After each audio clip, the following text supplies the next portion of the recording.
예, 여러분 안녕하세요. 이제 6월이 되었습니다. 아주 한여름달이 시작되었는데 이번 여름에도 여러분의 건강과 또 안전이 여러분의 삶 가운데 있기를 축복합니다. 오늘은 저쪽에 테이블에 일이 생겨서 이쪽 식탁으로 촬영하는 장소를 좀 옮겨봤습니다. 음, 오늘 소개할 책이 하나 있는데요. 재미있는 것은 사도행전 1장 7절을 할 때 이스라엘 회복에 대해서 하는 그 주에는 5월 14일 이스라엘이 이렇게 독립을 한 독립기념일이었던 것이 재밌었고, 또 1장 8절 성령이 임하시면이라는 이 본문 할 때는 또 샤브옷 오순절이었는데, 오늘은 예수와께서 승천하시고 그 천사들이 올라가신 모습 그대로 다시 오시리라 라고 하는 왕의 귀환을 약속한 귀자로 오늘 묵상하는 그 날인데, 예수와께서 다시 오실 때는 왕으로 이 땅에 즉위를 하실 것입니다. 그 본문을 묵상하는 오늘 이렇게 왕의 즉위식 1이라고 하는 기도책이 이렇게 나왔습니다. 물론 이 책은 새로운 책은 아니고요. 지난번 하나님의 나라와 그 의를 구하라 라고 하는 기도문 책을 표지만 바꿨습니다. 그래서 왕의 즉위식 1 이렇게 해서 기도문 책을 냈습니다. 근데 이번 주에 작업을 해서 왕의 즉위식 제2권이 연달아 이렇게 다음 주 이 영상이 나가곤 다다음 주 정도에는 출간이 될 것 같습니다. 그래서 왕의 즉위식 1, 왕의 즉위식 2 이렇게 해서 예수와의 이 땅에 왕으로 오시는 그 날을 앞당기기 위한 기도문 책을 이렇게 두 권을 발간했습니다. 물론 이번 첫 번째 즉위식 1권은 여러분들이 많이 가지고 계실 것입니다. 표지만 바꾼 것이니까요. 그래서 1권과 2권을 가지고 여러분이 함께 기도해 주셔서 우리 왕이 이 땅에 속히 오시는 길을 여러분의 기도로 예비되어지기를 축복합니다. 한 가정이 아주 헌신적으로 재정도 그리고 시간도 그다음에 열정, 수고도 아끼지 않는 한 가정이 이 책을 또 헌신해서 하고 있습니다. 물론 제가 책을 내라고 하면은 저는 이렇게 책을 낼 것 같지는 않습니다. 이거는 그분이 가진 사명이고 또 그분의 어떤 열심, 사역이라고 저는 표현해 드리고 싶습니다. 이 부분에 있어서는 제가 돕는 자인 것 같습니다. 그런데 늘 수고를 해주시고 또 이미 이 일권은 그 자기 집에 쌓을 곳이 없을 만큼 또 많이 쌓아놓고 그 책을 피해 다니면서 살고 계시는데 이곳마저 나오면 그 집 어디에다 쌓아야 될지 저는 잘 이해가 되지는 않습니다. 그리고 모든 책 주문을 본인이 받아서 거의 매일 우체국에 가서 책을 보내는 일을 하고 계시고, 이거 처음 발간할 때는 무료로 배포를 하는 바람에 재정적인 헌신도 굉장히 컸습니다. 그다음 제가 설득해서 한 2,000원까지 받은 적도 있었습니다. 그 이후에는 이거를 10,000원 정도 받아야 이분이 이 일을 계속 하실 수 있을 것 같아서 정말 설득 끝에 그렇게 했던 것 같습니다.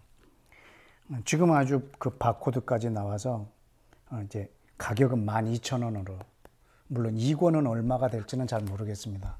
이거는 한 400페이지 되는데 이거는 한 260, 70페이지 정도. 그러니까 가격은 얼마가 나올지 모르겠지만 여러분들이 이 가격을 조금씩 부담을 해주시면 이분들은 계속 하실 수 있을 것 같아서 이번에는 이렇게 하기로 했습니다.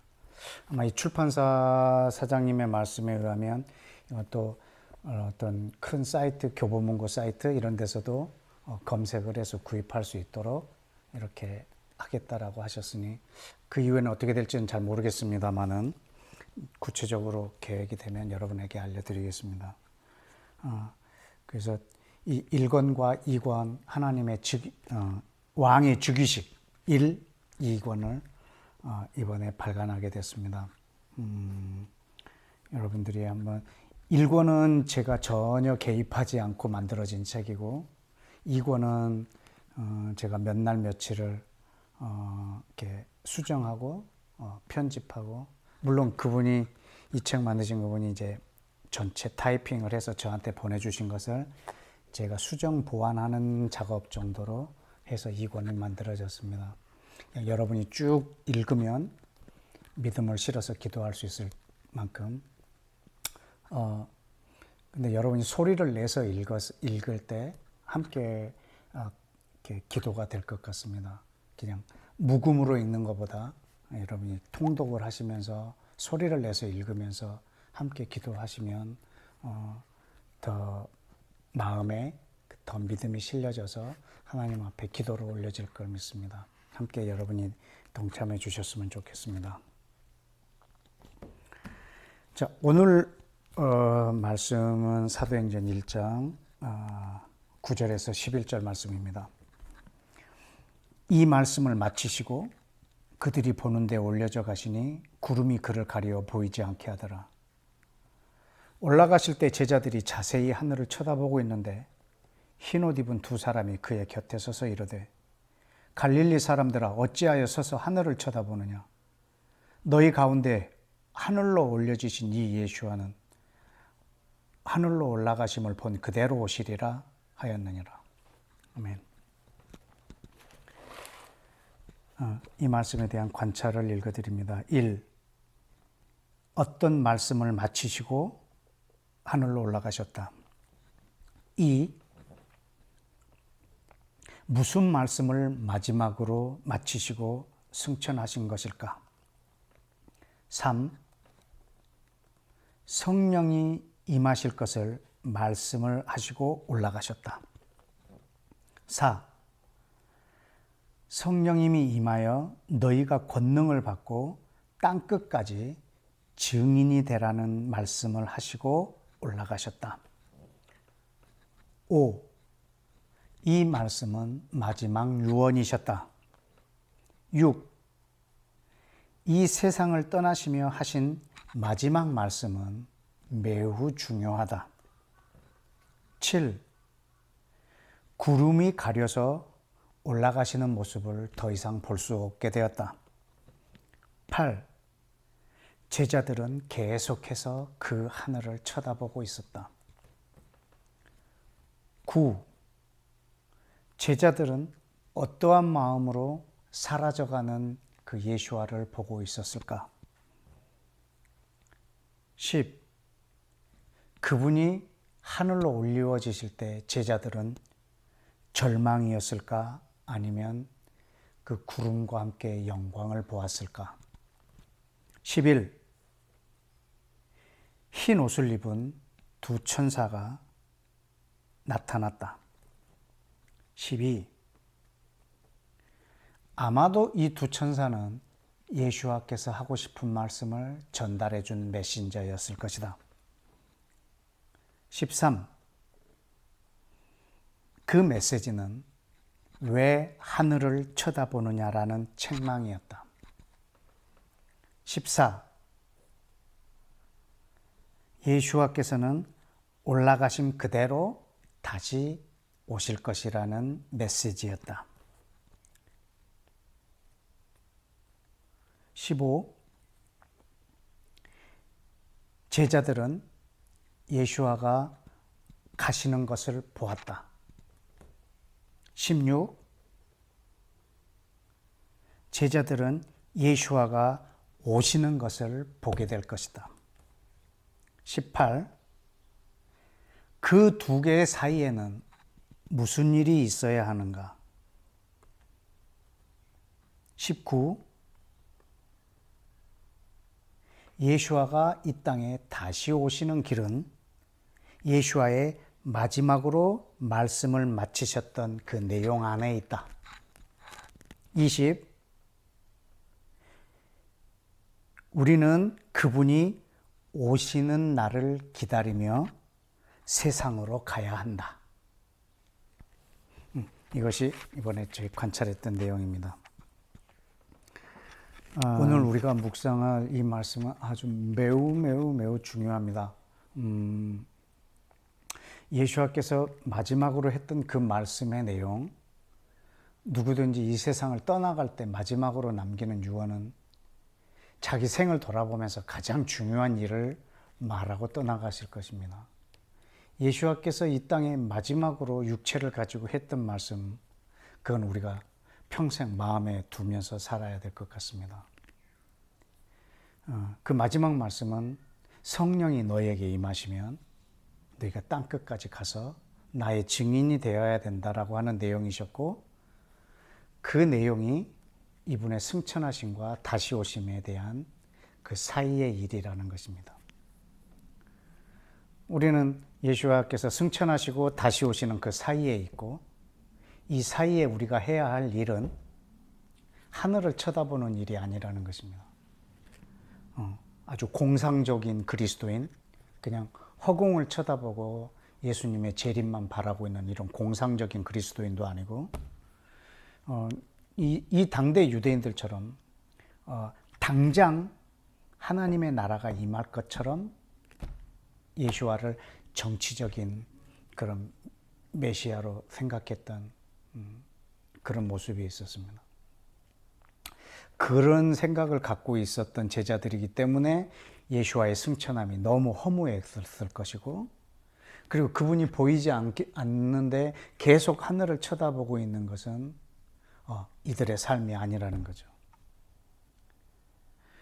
그 천사들의 메시지는 예수와의 다시 오심을 기다리는 우리들의 자세가 어떠해야 되는지를 가르쳐 줬습니다. 날마다 우리가 성령 충만해야 되는 이유, 그리고 날마다 우리가 증인되는 삶을 살아야 되는 이유, 이것을 우리 가운데 설명해 주고 있습니다. C.S. 루이스라는 사람은 이런 표현을 했습니다. 우리가 왕의 백성으로서의 삶을 산다는 것은 그분이 왕으로 재림하실 것을, 다시 오실 것을 마치 오늘 다시 오실 것처럼 살되 수백 년 동안 이 세상이 지속될 것처럼 계획하라는 거죠. 저는 이 말에 아주 전적으로 동의합니다. 당장 오늘 오실 것처럼 우리는 삶을 살되, 우리가 계획을 세울 때는 이 세상이 수백 년 지속될 것처럼 계획을 세우라는 것입니다. 그리고 오늘 하루는 이 수백 년에 지속될 만한 계획의 한 부분을 사는 것이지만, 주님이 다시 오실 그날은 바로 오늘이라는 생각을 갖고 살라는 것입니다. 이건 마치 스피노자의 그 말과 같습니다. 내일 지구에 종말이 온다 해도 과수원하는 사람은 나는 오늘 사과나무 한 그루를 계속 심어 나가는 것이고, 또 장사를 하는 사람은 또 오늘 그 장사를 위해서 준비할 것이고, 그러나 오늘 그분이 다시 오실 것처럼 사는 것이죠. 농사를 짓는 사람은 내일, 오늘 주님이 다시 오실 거기 때문에 이 농사 다 때려치자. 그냥 물도 주지 말고 잡초가 나든지 말든지, 주님이 곧 오실 건데 저런 게 무슨 소용이 있나, 이런 게 아니라 주님이 오늘 오실 것처럼 살되 내가 오늘 해야 될 일은 그 밭에서 잡초를 뽑는 거죠. 이렇게 수백 년 지속될 것처럼 계획을 세우되 우리의 마음은 그분이 내 오늘 오실 것처럼 이렇게 살라는 것이죠.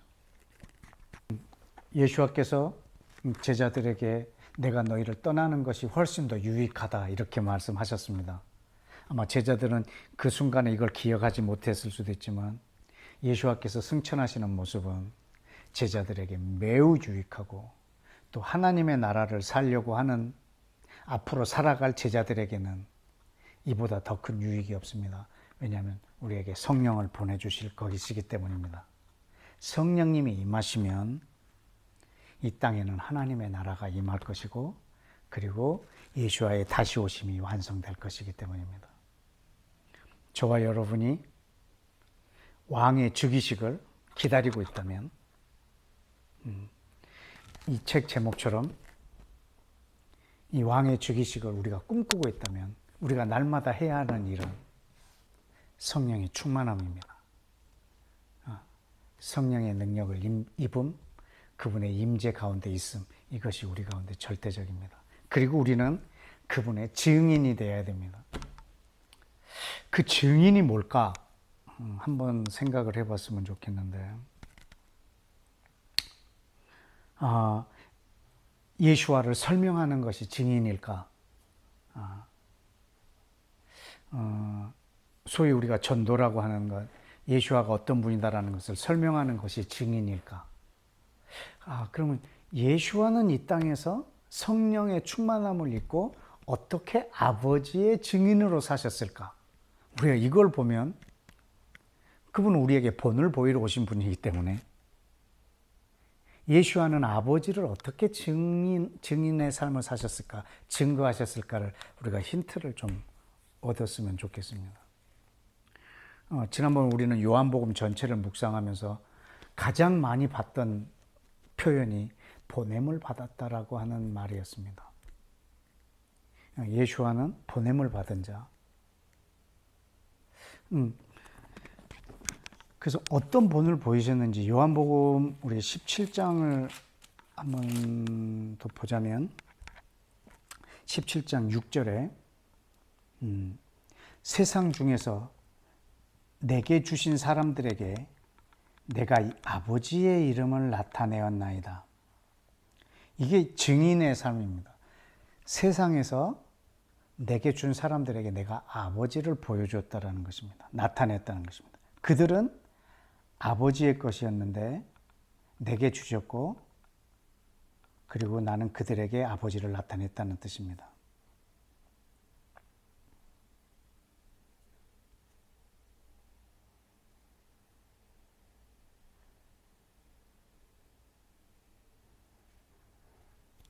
이어서 할게. 그리고 8절에는 뭐라고 그러냐면, 나는 아버지께서 내게 주신 말씀들을 그들에게 주었사오며 그들은 이것을 받고 내가 아버지께로부터 나온 줄을 참으로 알았고 아버지께서 나를 보내신 줄을 믿었나이다. 그러니까 예수와가 계속 뭘 증거하셨냐면, 나는 아버지께로부터 왔고 아버지로부터 보냄을 받았다. 이 표현을 이 요한복음 20장밖에 안 되는 이 안에 67번, 8번을 60번, 거의 70번 가까이를 말씀하셨어요. 계속 증거하시는 거예요. 나는 저분이 나를 보냈다. 나를 보냈다라고 하는 사실을 계속 증거하고 계십니다. 그리고 18절에도 보면 아버지께서 나를 세상에 보낸 것처럼 나도 그들을 세상에 보냅니다라고 표현을 했습니다. 그러니까 우리도 지금 증거를 해야 되는데 우리는 예수와께서 우리를 보냈다라고 하는 것을 사람들한테 증거해야 될 것 같습니다. 그리고 23절에 뭐라 했냐면, 아버지여 내게 주신 자도 나 있는 곳에 나와 함께 있어 아버지께서 창세전부터 나를 사랑하심으로 내게 주신 나의 영광을 그들로 보게 하시기를 원합니다. 그리고 마지막 26절에는 내가 아버지의 이름을 그들에게 알게 하였고 증거했다라는 거죠. 또 앞으로도 알게 하리니 이는 나를 사랑하신 사랑이 그들 안에 있고 나도 그들 안에 있게 하려 함이라. 예수와께서 하나님 아버지를 우리 가운데 증거하신 모습은 저는 요한복음 전체를 묵상하면서 두 가지를 봤습니다. 나는 보냄을 받았다라는 증거와, 그리고 아버지께서 나를 사랑하신 것을 그 사랑으로 너희도 사랑한다는 것을 가르쳐 주는 것. 이 두 가지를 증인된 삶을 예수와는 사셨습니다. 그럼 우리는 어떻게 예수와를 증거해야 되겠는가? 그것은 나는 예수와로부터 보냄을 받았고, 예수와께서 마지막 새 언약을 주실 때도 뭐라고 하셨냐면, 내가 너희를 사랑한 것 같이 너희도 서로 사랑하라고 했어요.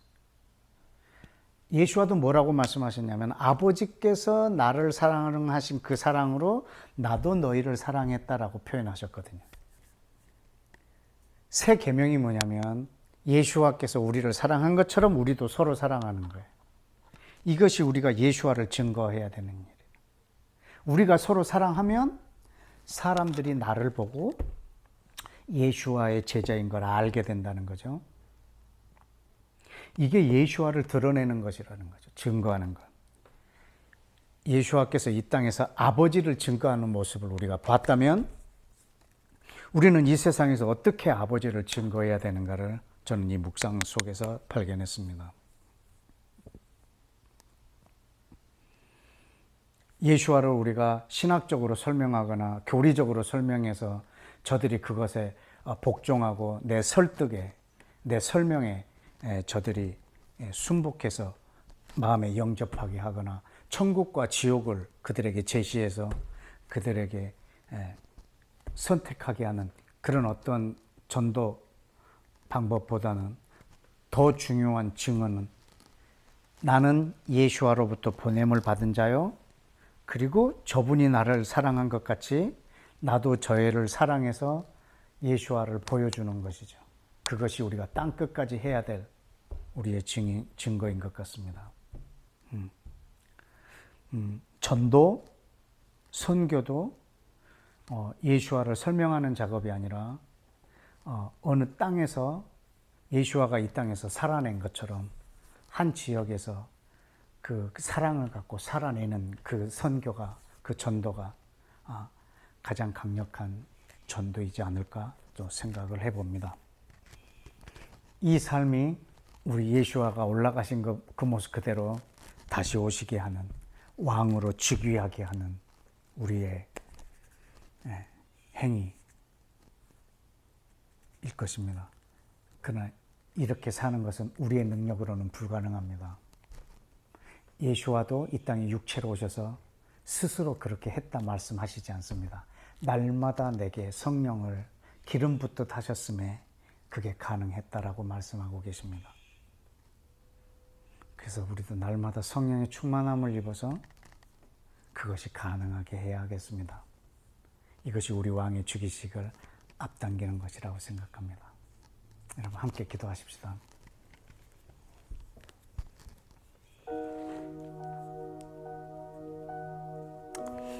이 시간 기도할 때 지금 나눈 말씀 그대로 기도하기를 원합니다. 예수와께서 이 땅에 계신 것보다 승천하신 것이 우리에게 더 유익하다고 하셨는데 그 비밀은 성령을 보내주시기 위한 전제이셨습니다. 성령을 내게 보내주시고 날마다 기름 붓듯 하여 주시고 그 임재로 나와 함께 하시고 지혜를 주시고 말씀 깨닫게 해주시고 깨달은 것을 행할 능력까지도 내게 허락해 주셔서 예수와께서 이 땅에 본을 보이셨던 것처럼 증인의 삶을 사신 것처럼 우리도 보냄을 받은 자로서 아버지께서 나를 사랑하신 것, 예수와께서 나를 사랑한 것처럼 나도 사랑함으로 내가 가는 곳마다 사람들이 예수와를 볼 수 있도록 이렇게 증인의 삶을 살 수 있도록 그래서 그분이 속히 오시게 하는 삶을 살 수 있도록 주여 나와 함께하여 주옵소서. 성령을 부어주시옵소서. 주여 당신이 나를 사랑한 것처럼 나를 사랑할 수 있는 힘을 위로부터 받기를 원합니다. 우리 다 같이 함께 기도하겠습니다.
가지 더 기도하겠습니다.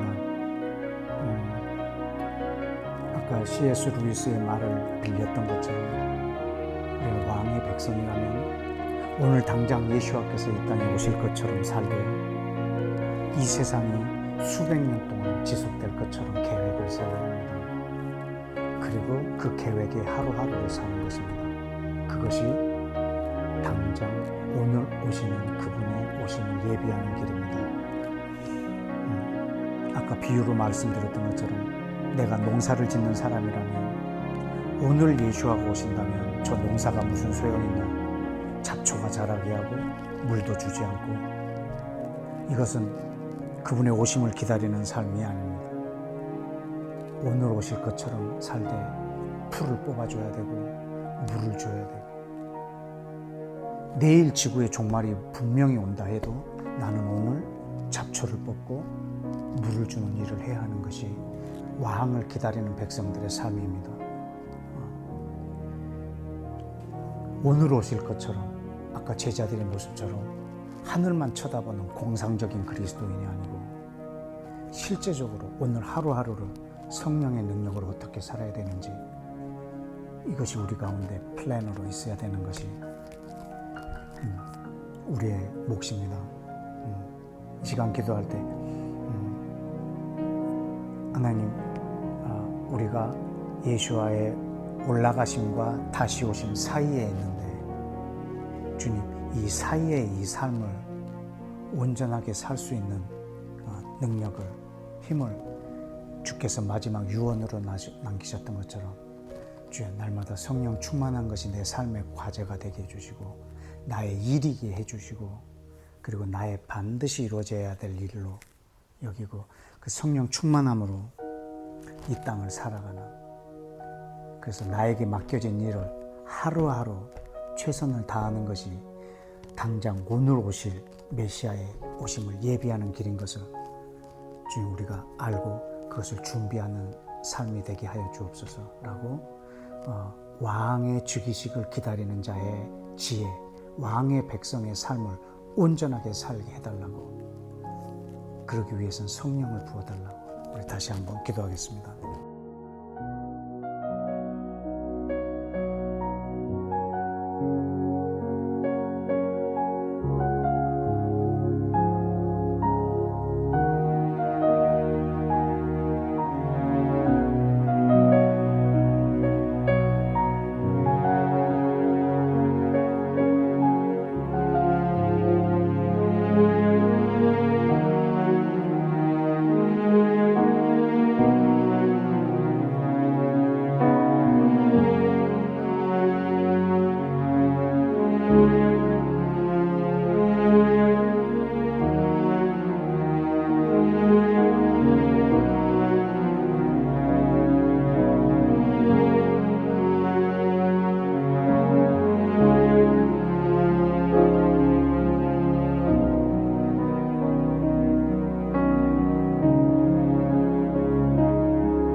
마지막으로 한 가지 더 기도하겠습니다.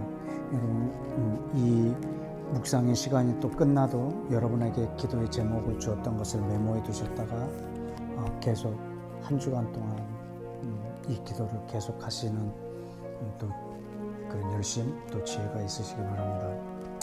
마지막 기도하실 때는 이 한 가정의 헌신으로 이렇게 만들어지는 이 책인데, 뭐 제가 기도한 내용이 이 책에 담겨 있긴 하나 꼭 그것 때문에 하는 말은 아니지만, 이 책을 펼쳐서 기도하는 사람들이 성령으로 한 마음이 되어서 아멘하고 동의해주고 하면서 이 기도가 올려지도록 물론 이 기도의 내용들은 제 마음에서 나온 기도보다 하나님의 말씀 속에서 나온 기도들이 대부분입니다. 왕의 주기식을 이 땅에 속히 임하게 하기 위해서 이 책을 발간한 이 가정의 열심을 또 귀히 여기는 마음, 또 우리 왕이 속히 오시고자 하는 그런 마음을 담아서 하나님 이 책으로 기도하는 모든 사람들이 한 영으로 한 마음으로 기도함으로 왕을 속히 오시게 하도록 이 책, 이 두 권이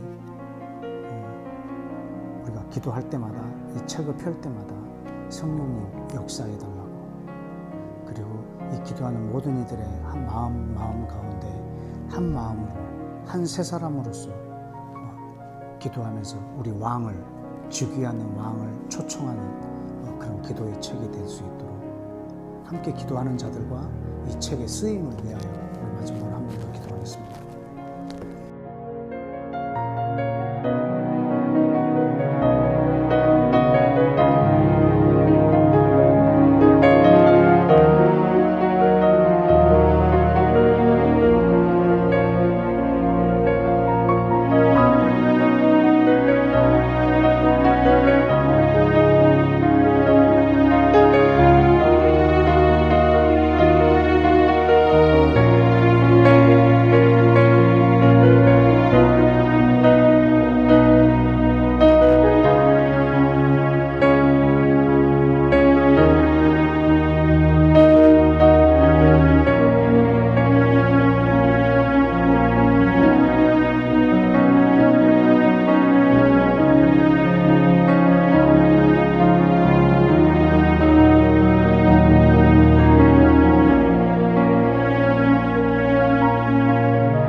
아멘. 함께 기도해 주셔서 감사합니다. 우리 다음 주에는 사도행전 1장 12절에서 14절까지입니다.